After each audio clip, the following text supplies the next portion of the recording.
Now, these detainments come as a local man is getting a lot of questions about North Korea and its nuclear capability. He is the former U.S. weapons tester, and he now lives in Sacramento. Philip Coyle ran the last U.S. nuclear test recorded back in 1971. And New Tonight, CBS 13 Steve Large is in the newsroom with what he's saying about North Korea's nuclear threat now. Philip Coyle worked in the Department of Defense in charge of testing military equipment, including nuclear weapons. He served under 4 presidents. These days, he is retired in Sacramento, but he's suddenly getting lots of calls. It actually started right after the election.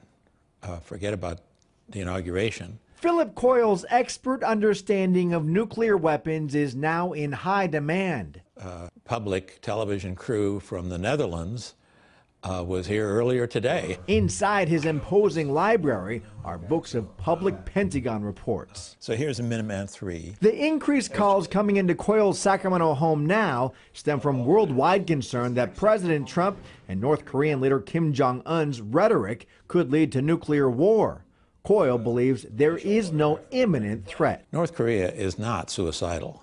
Coyle's career included serving in the Department of Defense under 4 presidents.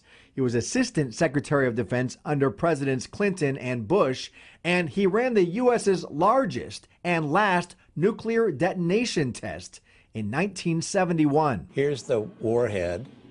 These are diagnostics instruments.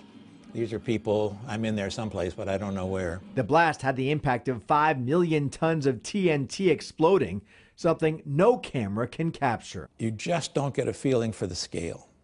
It's just so huge. Now, no country in the world is testing nuclear weapons except for North Korea. President Trump has said a major conflict with North Korea is possible. The president has also called for diplomacy. I think one of the things that's been good about President Trump is he said he'd be willing to speak to our worst enemies if it'll make the problem go away.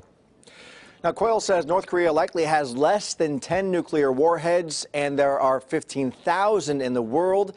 He says his greatest concern is the security of those 15,000 and making sure none are stolen by groups who could launch them with no government's involvement.